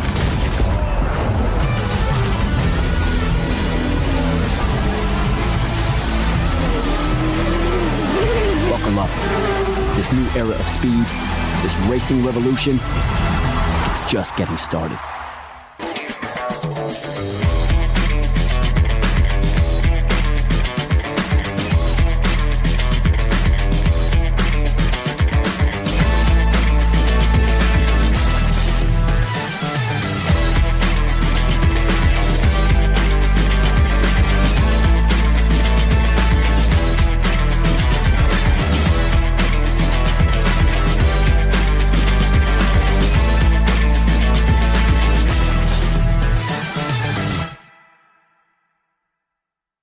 Jones & Lang Sporting Goods here in Columbia has been outfitting teams, officials, and anybody else from T-ball to college for 50-plus years. Be sure and check them out at 931-388-8060 or online at jonesandlang.com. Jones & Lang Sporting Goods, the look of a winner.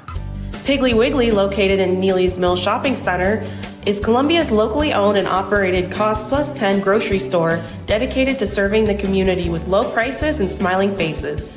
Piggly Wiggly offers fresh, hand-cut meats daily, as well as daily hot plate lunches from their deli counter. You're certain to see smiling faces and a helping hand when you're here at Piggly Wiggly. Come by and check out our fresh produce, high-quality meats, and more. Down home, down the street, we'll see you at the Pig.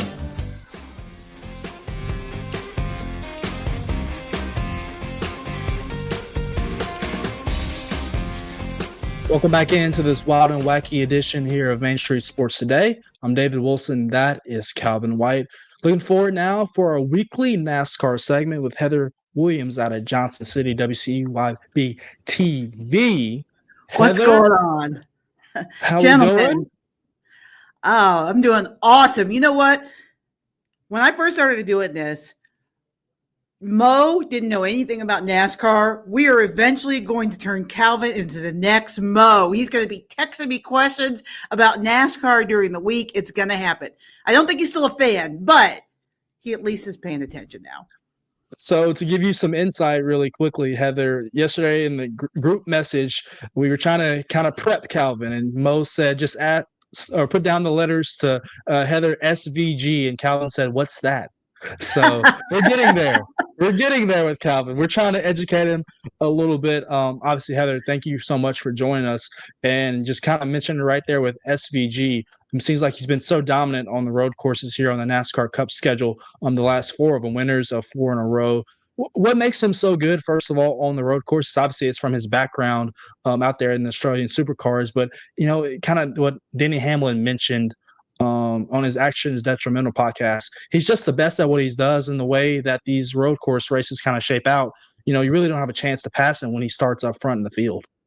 Yeah, he's just got the technique figured out better than most, even better than most that have tried to make the jump from Australian supercars. Because you remember Marcus Ambrose made the same jump, and he was very good on road courses, but he was not dominant. I mean, he's just a once in a generation type talent on these kind of races, and it's fun to watch. I think the fact that the next gen car is probably a little closer to the spec cars that they were running in Australia supercars certainly helps, but it's been really impressive to watch, and it's very fascinating to me because he's getting a lot of hate, or NASCAR's getting a lot of hate for the number of road courses and allowing SVG to just run away with these things, and having so many road courses, which makes him playoff eligible. But I didn't see people like complaining 2 or 3 years ago. I guess it's been 5 years ago in COVID, when Denny Hamlin and Kevin Harvick combined to win like half of the races. They had like 8 and 9 wins respectively. Nobody was complaining about them being too dominant. I think it's just NASCAR fans' innate dislike of road course racing that has caused a little bit of that, but it's really hard to deny his talent on this type of racing. And you really should, instead of, not you, because I know you really do enjoy it, but not question it or like hate on it, but just understand that you're in the presence of greatness. Yeah, and what's crazy for me, Heather, is just the kind of the cushion that he's been able to build. 4 wins, 22 playoff points, and obviously with the Roval on the playoff calendar, it's very much a possibility that he can make a deep playoff run just being on a road course ace per se. Yeah, and because he's got enough of a cushion now with the 4 wins that he could get through the first round of the playoffs as long as he just stays out of trouble. And I know that upsets people, but don't hate the player, hate the game, right? They have figured out at Trackhouse Racing how to make a deep playoff run. Denny Hamlin's and Chase Elliott's and Kyle Larson's, a lot of those guys don't exist. So if you can't find that guy, you got to find a guy that can get you deep in the playoffs, and they have done that at Trackhouse. I would see, unless there are just major issues for SVG in the first round of the playoffs, I think it's pretty likely he ends up in the round of 8. So kudos to them to figuring it out. And now it's incumbent on other teams to go find themselves an SVG or to find themselves a short track ringer, right? Why can't you go find someone? I know he hasn't had the success, but on paper, why can't you go find a Josh Berry who's really good on short tracks, or Butterbean McQueen, or Butterbean Queen, who's been amazing on short tracks, even in the truck series, and go out and find you one of those guys and put them in a cup car and do the same thing on a different type of track. That's the system we have. And as long as it's in place, that's what I would do if I was a cup series driver or owner. Heather, kind of transitioning to the Xfinity Series on Saturday, Connor Zilic has been one of the hottest drivers of the summer, picked up a 6th win on Saturday at Watkins Glen, up to 36 playoff points. He made news not only for winning, but his, exit out of the car in victory lane, broke his collarbone and had to undergo surgery, which caused him to miss his start with Trackhouse on Sunday in the Cup Series. First of all, have you ever kind of really seen something like that happen in victory lane? No, I never seen anything like that happen. And the video is seriously the scariest thing I've ever seen, because he gets caught up in the window net and then falls and just lays there motionless. I originally thought that it might have been a head injury, the way he's just laying there. And he was definitely knocked out. Frightening video. And I'm glad, and he's lucky that it's just a collarbone. Well, you say just a collarbone, but I mean, it could have been a lot worse. And he's got the points built up. He had surgery yesterday. They don't race this week. They've got Daytona the next week. So if he had to miss Daytona, he'll probably get a waiver. If he can get back in the car, he still has a chance to win the championship. He's got enough playoff points and things built up that he's still in pretty good position. But SVG did not climb on the car post race on Sunday after he won. And I think that you might see some drivers having some pause because, I'm surprised. I've never seen that before. But if it was me, I certainly wouldn't want a chance that happening to me. Heather, over the last couple of weeks, we've kind of been talking about, the Speedway Classic between the Braves and the Reds over at Bristol Motor Speedway. But, that game's obviously over now. Baseball's not going back there again this year. But what's kind of on the docket for Bristol Motor Speedway as far as other events? Well, so Sports Business Journal reported that the NHL was at the Bristol Motor Speedway watching the Speedway Classic and watching how that operates. So you would think that, there's a possibility that they might get a Winter Classic game there, one of those games that travels around. I asked Jerry Caldwell, the president and general manager of Bristol Motor Speedway, about that, and he always plays his card close to the vest. He says, we're always exploring opportunity for other big events that come to Bristol Motor Speedway. And they will want something. So the Speedway, the Winter Classic for NHL, I think, is a real possibility just based on the fact that there seems to be some mutual interest there. Also, there's been a lot of talk about Marcus Smith wants to put a roof on Bristol Motor Speedway, a retractable roof. If that could happen, one of the main things that people have been begging for a long time at Bristol Motor Speedway, but because it's outdoors, it hasn't really been a possibility, is WrestleMania. So I think if they could get the roof put on Bristol Motor Speedway, I think that could be a possibility as well. And then you never know, right? Because baseball was never on the radar as far as what might happen next at Bristol Motor Speedway when they announced the Speedway Classic. So maybe they're working on an NFL preseason exhibition game. There's a number of different things that they could be working on, but it seems like hockey and wrestling seem to be the leaders in the clubhouse, if you were, at this point. Heather, kind of to build on that Bristol Motor Speedway question, obviously the turnaround from the Speedway Classic to the September night race here in the playoffs at Bristol is a very quick turnaround. What's that look like for the crew? Obviously, it's a lot of in the stadium, a lot of late nights. I'm trying to reshape what they turned into from a baseball field back to a racetrack that can fit not only haulers but fans as well.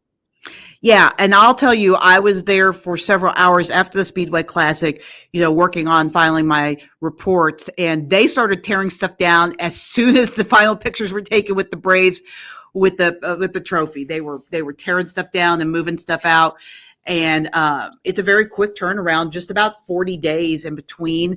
They have to replace pit walls that were torn down. Half of the Goodyear building was torn down.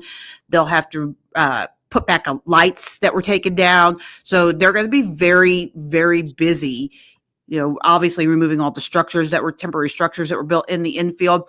But I can tell you, I haven't been inside the track since the Speedway Classic, but just from the outside of the track, they had built the fan experience fan zone, and it took them 3 days to get that torn down and taken out. It looked just like it did, before the Speedway Classic, before baseball moved in there. So they've gotten really adaptive building things and breaking things down between Battle at Bristol and then when they were hauling dirt in and out, and now that they've got this down to a science. It's a scramble, but I trust Steve Swift and the guys out there at Bristol Motor Speedway that they'll get it done. They'll be ready. Heather Williams of WCYB Sports joining us here on Main Street Sports today. Heather, 2 races to go before the NASCAR playoffs. They head out to Richmond, Virginia this Saturday night. What do you got your eyes on as the Cup Series heads to Richmond? Desperate drivers. I've been on 3 or 4 calls with drivers this week, and desperation is definitely the theme. Nobody wants to be Austin Dillon, right? Nobody wants to go to Richmond last year and win, but do something a little bit over the edge and have your playoff eligibility taken away from you. But they are certainly willing to toe up as close as they can to that line of the edge and do what they have to do to get in the playoffs, because you only have 2 chances left. You only have Richmond and Daytona, and you certainly don't want to go into Daytona needing to win, because that place is such a wild card. So you will see probably a million different strategies. You will see guys take risks where they don't normally take risks on a short track, maybe with fuel mileage especially. I expect to see something similar to like what William Byron did at Iowa a few weeks ago, where you're just running to the last drop and counting on cautions and staying out and trying to flip the field by staying out. So I expect it to be, Richmond's not always been the most intriguing short track, especially in the next gen era, but I expect there to be a lot of strategy and there's a lot of storylines, because there are a lot of drivers that still feel like they're playoff drivers, that feel like they're good enough to be in the playoffs, that are not locked in. When you think about Brad Keselowski, especially how well that team's been running, and Chris Buescher and Ryan Preece, all 3 of those RFK cars probably feel like they're playoff teams. And at this point, I would say probably only 2 get in, or 1 or none. I don't think all 3 of them can get in. So that'll be very difficult. You look at Carson Hocevar and Michael McDowell, they probably both feel like they should be playoff drivers, but they haven't won yet. So, Tyler Reddick is probably locked in on points, but he would probably feel better if he had a win to lock himself in.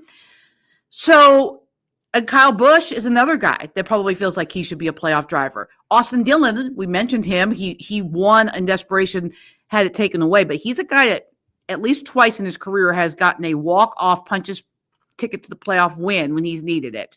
So I wouldn't be surprised at all if he won one of these last 2 races. It's going to be very intriguing. There's a lot of storylines, a lot of drivers to watch. Right. And Heather, it feels like I asked you this question weekly. You kind of mentioned right there that this next gen car is very short track limited, with the way that the leader can dirty air and the lack of passing. It's kind of come out recently that NASCAR might be willing to add some horsepower, not this year, but next year, to the next gen car. How much of a difference do you think, in your mind, will that add to the quality of racing here, especially on these short tracks? A little bit, but I don't think that fixing horsepower is 100% the answer. I don't know what 100% the answer is, but people that I know that are way smarter than me when it comes to how these cars work think that horsepower will help a lot, but they're not going to ever be able to put enough horsepower in it to make up for the other shortcomings of the next gen car on the short track. I think a combination of horsepower and continue to find the right tire wear degradation packages for these short tracks. Try to figure out what happened. I would say the best thing for them to do is, and I know it's been this great mystery, and temperature seems to be really the only answer, but if they could really find a way for the tires to wear like they did at Bristol 2 years ago, how they did for practice at Bristol in the spring, and then they got warm for the race and it didn't really happen. I think that's going to be, that combined with the horsepower is really going to be what makes the difference and fixes short track racing. But again, there are people way smarter than me when it comes to the engineering side. They could probably answer that better than I do, but just based on the people that I've talked to, crew chiefs and crew members, I don't think the horsepower alone is going to fix it, unfortunately. Right. And really quickly before we let you go, last year during this race in Richmond, they had the option of the option tire that they could put on from the standard tires. Is that going to be an option per se this weekend as well that they're going to retry? They're not bringing the option tires, and they don't have any plans to do the option tires the rest of the year.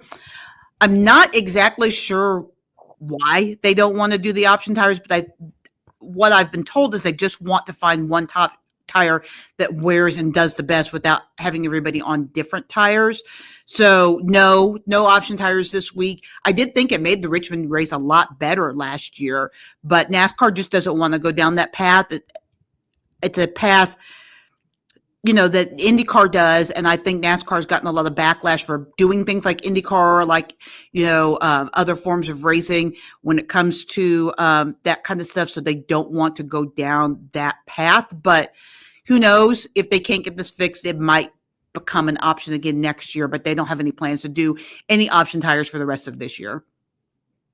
Heather Williams of WCYB Sports joining us here on Main Street Sports today. She's one of the best in the business. Heather, thank you so much. Appreciate you joining us here. Gentlemen, always a pleasure. Look forward to chat with you guys. Thanks, All right, that is Heather Williams, WCYB Sports, joining us here on this wild and wacky edition of Main Street Sports Today.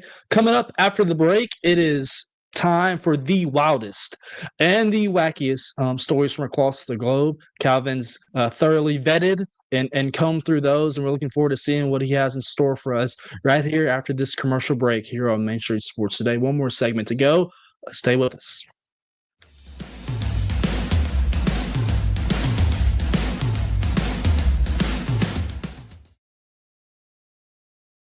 Being in Tennessee, we wanted to try to keep it as local as possible, so we have an entire section of our menu that is just dedicated to local whiskeys like Uncle Nearest, Jack Daniels, of course, George Dickel, Nelson Brothers, Greenbrier whiskey, and all of our taps are all local. From 2 o'clock until midnight, we've got food every day for you guys. A good handful of appetizers, some entrees, and a couple salads and things like that. My name is Ethan Kanata. Please come down and see us at the Pick Lobby Bar here at the Omni in Nashville. At Delta Dental of Tennessee, we know our success begins and ends with providing superior quality service, and that includes serving those who need it most. This year, we're celebrating 25 years of giving back to the community we call home. Delta Dental, along with our Smile 180 Foundation, supports Tennessee's dental colleges and oral health education, children's hospitals, free and reduced cost dental clinics, and other like-minded charities. Here's to the next 25 plus years of ensuring healthy smiles. There's a line that links us all. Most of the time, we don't even think about it, but it's everywhere. Illuminating our neighborhoods, empowering our businesses, and helping us to recharge. Whether it comes from our grids, the sun, or a kind heart, we believe in the power of good energy. And as your family and region continue to grow, you can trust that we'll always be there for you. Middle Tennessee Electric, bringing good energy.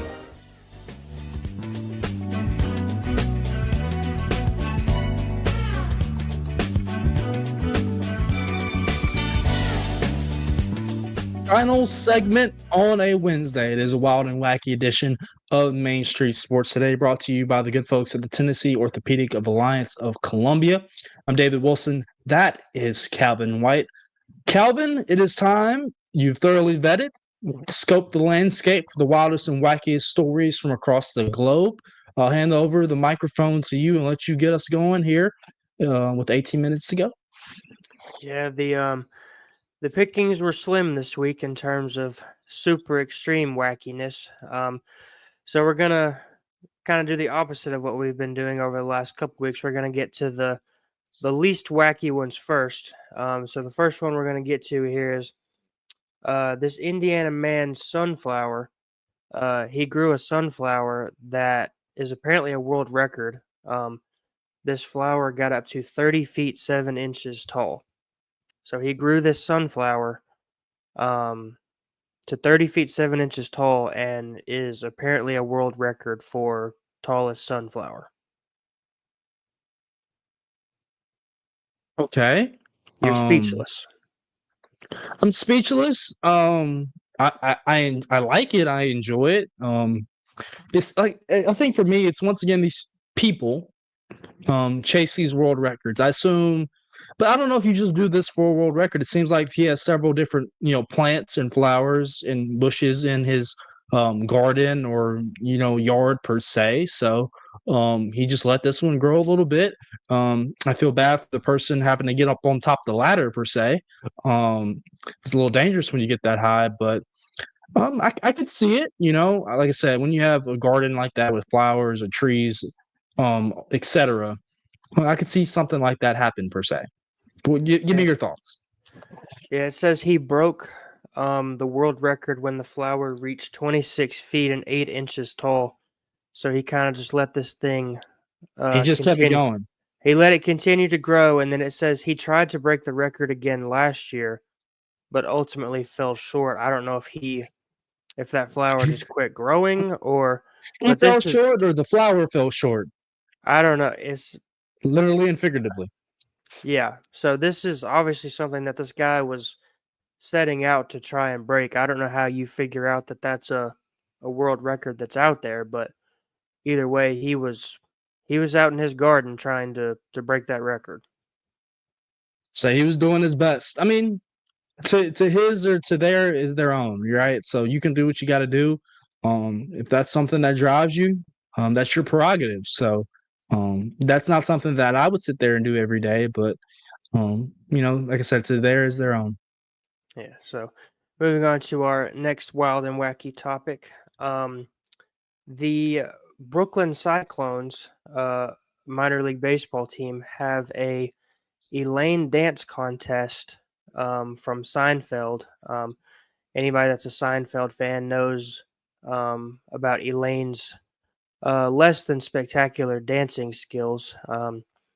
So they have this competition out at their games. The team's been running Seinfeld promotions since 2014, and this year's event featured a contest to emulate the dance performed by Elaine from Seinfeld. I feel like this is something that the Sounds would potentially do. In minor league baseball, you have to kind of have these promotions, these features per se, just to get some people in the audience and into the crowd. I mean, the Sounds just this past homestand had Star Wars night. At the end of August, they're going to have Harry Potter night as well. So I think you do these things, and obviously that is native to the region that they're in, right? I can see it, and people enjoy doing those things, and people enjoy having a good time and going out to do those things, and causing people to laugh per se and get dressed up a little bit. Yeah, and I guess this also kind of speaks to how long Seinfeld has held up as one of the most popular TV shows of all time. People always put it in that same conversation with Friends and The Office and shows like that. Obviously, Seinfeld's been around. Would you like a moment of truth? Would you like a moment of truth from me? You've never seen Seinfeld? I've never. I mean, I've seen it on TV. It just doesn't seem like a show that I would enjoy. So I've not sat down and watched a full episode of Seinfeld. Couldn't name the characters. Maybe that in the same boat. So maybe that's just maybe that predates me, like our age. Seinfeld predates us, and so it wasn't that we actively grew up watching. I'm sorry. Our director Mark is probably laughing, crying at us, angry at us, all the words, all the adjectives. But I've watched Friends. I mean, I feel like everybody pretty much has watched Friends, but Seinfeld is a no for me, and I haven't even really watched The Office. So maybe I'm just deprived as a human being. I'm just robbing myself of happiness. But that is not something that I've sat down and watched.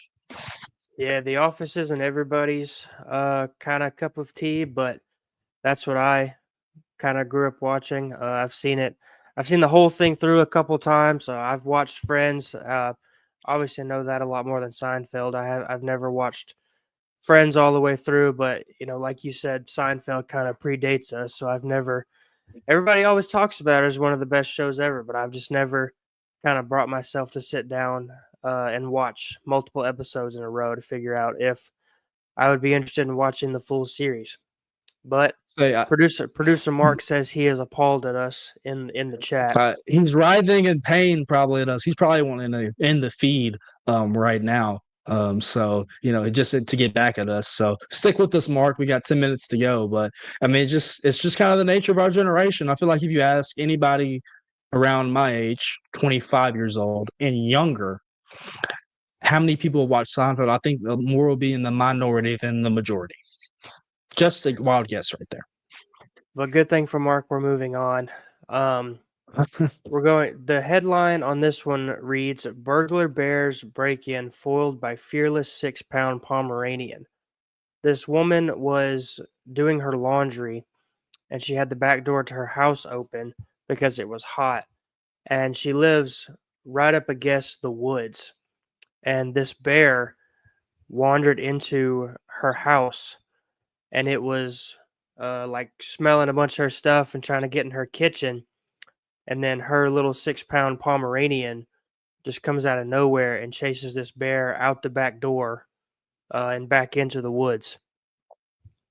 Are you sure that bear is not that rat that you picked for Wild and Wacky last week that they carried off in that little bag? I think it's about the same size. It might be. This is why, I mean, I live literally, 10 minutes from downtown Nashville. I live in Nashville, 37218 proud. Um, this is why I don't leave my doors open, but I'm glad I'm also don't live in nature per se, where a bear can just walk into my house if I leave the door open. So, I guess the first lesson for me is even when I do go outside, I close the door behind me. I always have my keys with me for this reason, not to have animals wander into my house and for them to greet me in some kind of rude way. I guess this homeowner learned their lesson per se, but that little dog right there, the hero, chased that big bear away. So that's a courageous dog to say the least. Because if a fight broke out between those two, I would put my money on the bear. Yeah, we always see this in our neck of the woods. When people go take vacations to Gatlinburg and things like that, we always see some kind of crazy video where somebody will wake up and there will be a bear like trying to get into their car and get some snacks they left out or something like that. Um, but honestly, I would say that this lady's kind of lucky she didn't lose her dog. She kind of got really Or lucky. herself. Yeah, she kind of got really lucky that this bear just happened to be afraid of her little 6-pound Pomeranian. Yeah, my goodness. Did you mention, and forgive me if I missed it, did you mention a location of where this was at? Vancouver. Okay, so north of the border. Okay, fair enough. They have some Fair enough. bears up there. Yes. Weather looks. I would bet you, and this is just an off-topic statement. I bet you up there, obviously the winters are brutally cold. I would bet you it's nice outside, where the point where you could walk out and sit outside and have a good time. In Nashville this time of year, it's smoldering hot and you're sticking inside. But I feel like up in that neck of the woods per se, it feels really good this time of year. Absolutely. Kind of moving on to the fourth of our topics. We're going to stick with our theme of bears. Bears seem to be a popular topic on Wild and Wacky Wednesday, but this bear was rescued after more than a week with its head stuck in a jar. So apparently, wildlife officials in Wisconsin announced a bear seen wandering through 3 counties with a plastic jar stuck over its head has been successfully freed. So these people were able to track this bear down and get this jar off its head. Who knows how he got it on there, but they managed to get it off, thankfully. Yeah, we I think we mentioned that's a big bear. Obviously probably a little sedated right there. We mentioned last week with I believe was it the sea otter story, one of the two. Yeah, the sea lion, excuse me, the sea lion story. Being a really feel good story. I feel like this would be like a really good news story that you'd want to do a feature on this person tracking down and seeing that bear wandering across the counties with that jug on its head, and how it came to be rescued, and that's a cool story. So I enjoy this one. I don't know, even though he's obviously sedated and out of it, I don't know if I would just be sitting there kneeling down to the bear. I'll be very much one to the side per se, even behind the person, the camera. It's like if me and you were stuck in the woods. I don't have to outrun the bear. I have to outrun you. So and Mark makes a really good question here in our chat. What was he eating out of the jar, and what kind of jar was that? That it's not no honey jar. So, what was he eating in there? Who knows? It says this bear is about 2 years old Looks and like weighs about. I can't tell. Is that silver, aluminum? Like that looks plastic. Like it's the way the sun's hitting it. I'm sorry that it looks plastic to me. You got him a snack either way. It says this bear is about 2 years old and weighs about 70 pounds. So relatively small bear, I would assume. So, but luckily they were able to track him down, sedate him, and get that jar off his head. I wish this story told us how he got the jar on his head, but obviously that is something we'll never know that. We'll never know the answer to the question of that one. He was probably looking for him something to eat, and he realized that his Maybe he realized that he couldn't he couldn't get that in there in time. So Yeah, that's his the Bears business. been saved. The Bears been saved. Yeah, so we're gonna move off the Bears. We're gonna move to wiener dogs. I think we talked about a hot dog spill on the interstate last week, but this week we're going to talk about this Texas wiener dog. He set the world record by removing 11 caps from plastic bottles in 1 minute.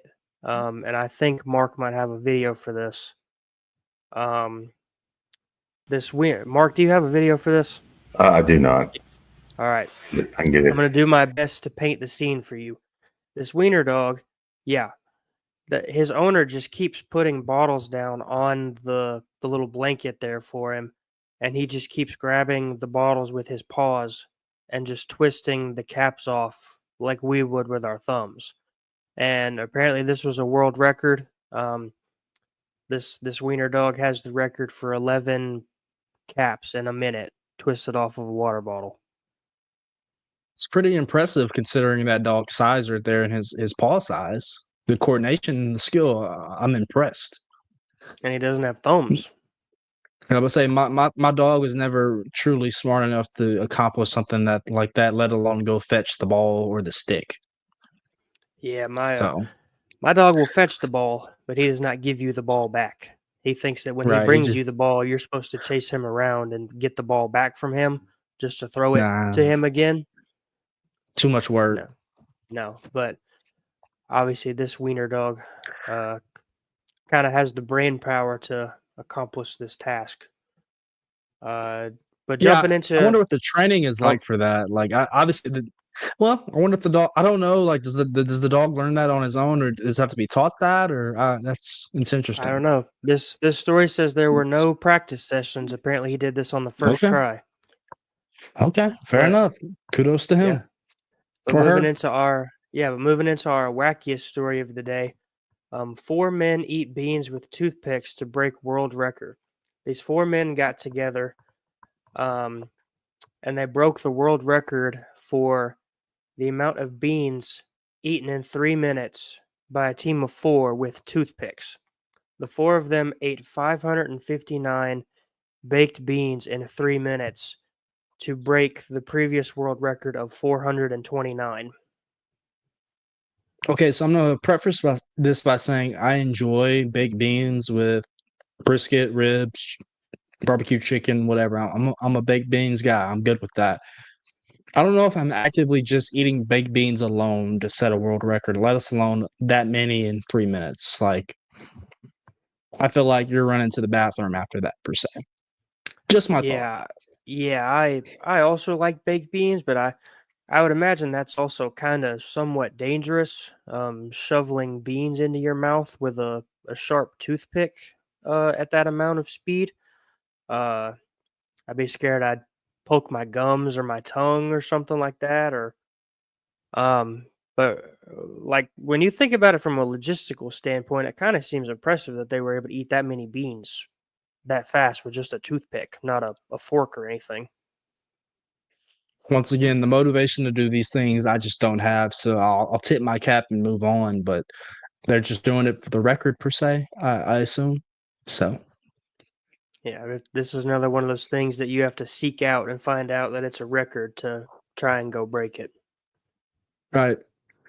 Well, that'll do it for Calvin's latest edition of the wildest and wacky stories from across the globe here on Main Street Sports Today. Great show. Feel free to go back and look at all our great clips.